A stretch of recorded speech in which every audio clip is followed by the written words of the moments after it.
नमस्कार। संपूर्ण हिंदी स्पेशल एकमात्र YouTube channel Phefana Hindi classes पर आप सभी का स्वागत है। और इस चैनल पर आपको हिंदी के तीनों पक्षों व्याकरण, साहित्य व काव्य शास्त्र का गूढ़ अध्ययन करवाया जाएगा। तो बढ़ते हैं आज की क्लास की तरफ। विद्यानिवास मिश्र जी द्वारा रचित निबंध का अध्ययन कर रहे थे। बहुत ही सुंदर निबंध, ललित निबंध, मेरे राम का मुकुट भीग रहा है। तो चलिए उस निबंध को अपन आगे बढ़ाते हैं। तो यहाँ पर अपन किसको पढ़ रहे थे? विद्यानिवास मिश्र जी को। विद्यानिवास मिश्र जी को यहाँ पर पढ़ रहे थे और मिश्र जी द्वारा रचित कौन से निबंध का अध्ययन अपन कर रहे थे? मेरे राम का मुकुट भीग रहा है। ये निबंध था इस क्लास में जिसका अपन अध्ययन कर रहे थे।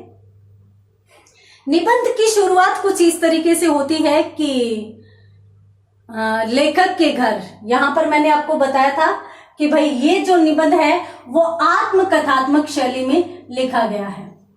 आत्मकथात्मक शैली में लिखा गया है। अब ये जो आत्मकथात्मक शैली में, आत्मकथात्मक का मतलब है कि लेखक स्वयं के बारे में, स्वयं के जीवन के बारे में बता रहा है। मेरे साथ ऐसा हुआ, मैंने ऐसे सोचा। यहां पर लेखक बैठा है और उसी दौरान लेखक के घर में आए मेहमान और उसके साथ साथ उनके चिरंजीव खुद संगीत सुनने के लिए चले जाते हैं। उसके बाद लेखक के अनेक विचार वहां पर शुरू होते हैं और अनेक विचार करते करते लेखक वहां पर पहुंच जाते हैं जहां पर भगवान श्री राम के जाने के बाद मां कौशल्या उनके विषय में चिंतित रहती है। देखिए यहां पर मां कौशल्या है, वो भगवान के मुकुट भीगने की चिंता करती है।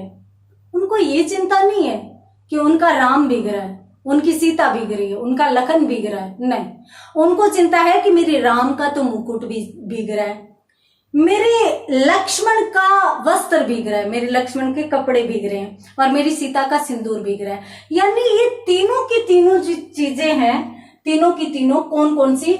मुकुट, वस्त्र और इसके साथ साथ सिंदूर। ये तीनों के तीनों जो है वो अस्तित्व से संबंधित शब्द है। अस्तित्व से संबंधित शब्द है। भगवान राम का, राजा राम के रूप में अस्तित्व तभी है जब उनके सिर पर मुकुट विराजमान है। लखन का अस्तित्व तभी विराजमान है जब उनके वस्त्र पर, उनके बदन पर वही वस्त्र जो गेहूं रंग के वस्त्र थे वो विद्यमान है। मां सीता के सिंदूर, जिसके बल पर वह एक अखंड सौभाग्यवती बनती है और इसके साथ साथ वहां पर उनकी उस सिंदूर के माध्यम से उनकी भगवान श्री राम के भगवान श्री राम के सिंहासन की सलामती भी मानी जाती है। भगवान श्री राम की सलामती भी मानी जाती है। तो इस आधार पर अपन कह सकते हैं कि भाई ये तीनों के तीनों शब्द जो है वो अस्तित्व के सूचक है। इन तीनों का ही वैसे देखें तो त्याग किया गया। किसके लिए? उत्कर्ष के लिए। उत्कर्ष के लिए किसने किया? भगवान राम ने मुकुट का त्याग किया, लक्ष्मण ने सुंदर वस्त्रों को त्याग कर और गेहूं वस्त्र भगवान राम के लिए धारण किए। मां सीता ने भी हालांकि सिंदूर धारण किया, परंतु फिर भी जंगल में जाने के बाद, सिंदूर का मतलब पूरा श्रृंगार हो जाता है, इन्होंने पूरा का पूरा उतार दिया। किसके लिए उतारा? उत्कर्ष के लिए। उत्कर्ष के लिए का मतलब होता है कि सम्मान पाने के लिए, प्रतिष्ठा पाने के लिए, ये सुनने के लिए कि हमारे बच्चे कितने संस्कारी हैं। राजा बनने वाला राम एक पल में वनवासी हो गया। किसके लिए? उत्कर्ष के लिए, प्रतिष्ठा के लिए, सम्मान के लिए।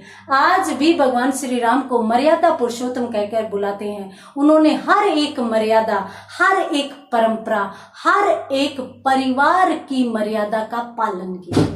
इन्होंने अपनी मां के वचनों का पालन और अपने पिता के जो दिए गए वचन थे उनका मान रखने के लिए अपने पूरे के पूरे जीवन को दुखद बना लिया। जीवन के 14 वर्ष उन्होंने वन को दे दिए। और उसके बाद भी क्या हुआ, उसके बाद भी वो सीता को लेकर आए और सीता को फिर से वनवास में भेज दिया। जब सीता को वनवास में भेज दिया तो राम महल में ही वनवासी हो गए थे। उन्होंने वहां पर भी सुख सुविधाओं का त्याग कर दिया था।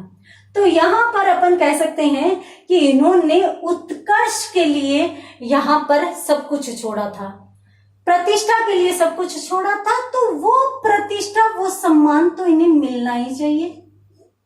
मिलना चाहिए कि नहीं मिलना चाहिए? आप किसी भी सम्मान, किसी भी इज्जत, किसी भी प्रतिष्ठा को पाने के लिए कुछ त्याग करते हैं तो जाहिर सी बात है कि आप चाहेंगे कि आपको वो चीज प्राप्त हो, वो आपका लक्ष्य प्राप्त हो।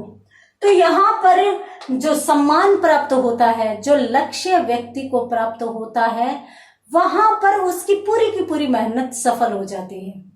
तो इसी आधार पर मां कौशल्या कहती है कि मेरे राम का मुकुट भीग रहा है, यानी मेरे राम के अस्तित्व पर, मेरे राम के जो सम्मान है उस पर कोई संकट नहीं आना चाहिए। वो अब आज के समय भीग रहा है, वो बचे रहना चाहिए।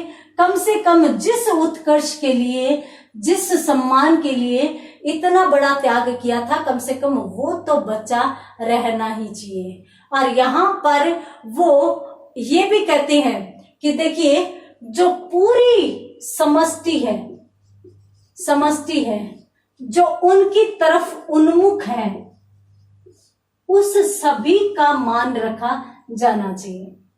और इसीलिए भगवान श्री राम का मान रखा जाता है और इसीलिए भगवान श्री राम की पूजा की जाती है। और हमेशा यूं कहा जाता है, ऐसी कल्पना की जाती है कि राम राज्य आना चाहिए। अब राम राज्य क्यों आना चाहिए? क्योंकि भगवान श्री राम ने अपने सिंहासन का मान रखा, परिवार का मान रखा, प्रजा का मान रखा। लेकिन कहता है कि सब लोग जो बाहर संगीत सुनने गए थे वो आ भी गए, परंतु सभी के सभी संगीत की मधुर ध्वनि में, संगीत के मधुर रस में, संगीत के मधुर जल में भीगकर लौटे सबके सब।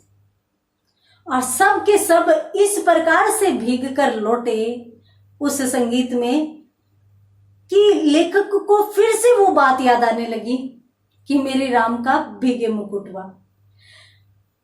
लेखक कहते हैं कि जैसे ही सब लोगों ने सोने का नाटक, नींद आने का नाटक शुरू किया, मुझे भी करना पड़ा, परंतु मेरे मन में फिर से वो विचार लौट आए और मेरे मन में फिर से वो विचारधाराएं आने लगी। देखिए, काफी बार हमारे जीवन में काली छाया, दुखद छाया आ जाती है और यहां तक कि ऐसी दुखद छाया आती है कि ये जो रस होता है, जो प्रेम का रस होता है, आनंद का रस होता है, ये आनंद रूपी रस जो हमारे शरीर रूपी वृक्ष पर या शरीर रूपी वृक्ष के अनेक तत्वों पर उस प्रकार से गिरता है जिस प्रकार से पेड़ की शाखा पर, पत्तियों पर जल है वो टप टप गिरता हो। वही जल एक दुखद छाया बनकर रह जाता है, वही जल एक दुखद मोड़ बनकर रह जाता है, वही जल एक दुखद काली छाया बनकर रह जाता है, वही दुखद जल एक काली रात्रि ले आता है जीवन में, जो भगवान श्री राम के लिए बन गई थी। एक ही पल में सब कुछ त्याग करना पड़ा, सब कुछ छोड़ना पड़ा। यहाँ पर लेखक यूं कहते हैं कि देखिए, यदि अपन कहते हैं कि सीता के मुकुट की, सीता के सिंदूर के लिए, तो सीता का सिंदूर भी उसका अस्तित्व है, वह भी उसी अस्तित्व को बचाने हेतु तो बची हुई है। अपनों ने कल की क्लास में बात की थी कि भाई सीता जो है वो वन में चली गई और वन के समय वो वाल्मीकि के आश्रम में रही थी। उस बात का लेखक जिक्र नहीं करता, वो इस बात का जिक्र करते हैं कि जिस समय सीता वन में थी, वन में चली जाती है, उस समय उसको चिंता होती है कि वह अब क्या करेगी, उसका सहारा रूपी प्रकाश कौन लेकर आएगा, उसके बच्चों के लिए गीत कौन गाएगा। कोई नहीं गाता, कोई प्रकाश नहीं लेकर आता, कोई गीत नहीं गाता। सीता वहीं पर उसी जंगल में घूमते घूमते, भटकते भटकते सूखी लकड़ियां बीन कर लाती है, उनको जलाती है और जैसे तैसे अपना जीवन यापन करने लगती है। किसने सोचा था कि एक राज परिवार की बेटी, एक राजा जनक की बेटी, राजा दशरथ की पुत्र वधू इस प्रकार से जंगल में भटकती घूमेगी। अपमान का घूंट बहुत बुरा होता है। मन में आता है कि उफनते हुए दूध की तरह उसको झोंक दूं या अपने जीवन को ज्वाला में झोंक दूं, परंतु फिर जब पुत्रों की तरफ देखती है, अपने संतान को हंसते हुए देखती है, तो सारी की सारी जो ज्वाला थी वो शांत हो जाती है। यानी उफनते हुए दूध में बच्चों की मुस्कुराहट पानी के छींटों का सा काम करती है। सीता के बच्चों के लिए, सीता के बच्चे कौन है? लव और कुश। कोई गीत नहीं गाता। सीता स्वयं लकड़ियां बीनती हुई इधर उधर घूम रही है। यहां तक कि जो सीता का दुख है वो इतना भयंकर हो जाता है कि वह मरने के लिए सोचती है। उधर राम भी खुश नहीं है, राम भी खुश नहीं है। राम की भी सीता के बिना अयोध्या जंगल बन जाती है, अयोध्या जंगल बन जाती है। देखिए, जैसे ही भगवान श्री राम, सीता और लखन है वो वन के लिए गए थे, तो कहते हैं नदियां सूख गई थी, पेड़ों के पत्ते जल गए थे। यानी पेड़, नदियां, झरने, सरोवर, सब के सब है वो भगवान श्री राम से प्रेम करते थे, भगवान श्री राम का सम्मान करते थे, भगवान श्री राम को देखकर मुस्कुराते थे, लताएं खिल उठती थी। और आज जैसे ही राम उनको छोड़कर जाते हैं तो लताएं कुम्भला जाती है, सरोवर, नदियां सूखने लगती है, पेड़ों के पत्ते भी सूखने लगते हैं। इस प्रकार से चारों तरफ है वो बहुत ही ऐसा वातावरण बन जाता है कि सब के सब अत्यंत दुखी होते हैं और परिस्थितियां जो है वो इस प्रकार की बनती है कि किसी को भी सहायता नहीं दे पाती। इसके आगे लेखक क्या कहते हैं? अब यहां तक तो बात है वो लेखक करता जाता है और लेखक फिर सोया, और वो बच्चे तो आ गए थे ना, तो लेखक फिर से सोया और यूं सोचता है कि सच में मेरे राम का मुकुट भीग रहा है, यानी मेरे राम के अस्तित्व पर वर्तमान में कलंक लग रहा है। वर्तमान में लोग भगवान श्री राम जिस मर्यादा पर चले थे, जिस मर्यादा का उन्होंने पालन किया था, उस मर्यादा को सबके सब भूल चुके हैं। तो सच में मेरे राम का मुकुट भीग रहा है। जैसे ही लेखक इस प्रकार की सोचता है, इस प्रकार की बात सोचता है, तब लेखक के कान में जैसे हल्की सी आवाज आती है, राम तुम्हारे कब से हो गए? यानी ये प्रश्न आता है, एक प्रश्न आता है कि राम तुम्हारे कब से हो गए। ये जो प्रश्न था वो किसी और का प्रश्न नहीं था, वो लेखक की स्वयं की आत्मा का प्रश्न था। और आत्मा उसे कहती है, कोई बाहर से नहीं आया था, उसका हृदय ही उससे पूछता है कि राम तुम्हारे कब से हो गए जो तुम ऐसे कह रहे हो, राम मेरे राम का मुकुट भीग रहा है। अरे तुम्हारी तो कोई पहचान ही नहीं है, और तुम्हारी ऐसी भी कोई पहचान नहीं है जिससे तुम राम का संबंध जोड़ सको। राम कहाँ सतयुग में, तुम कहाँ इस समय।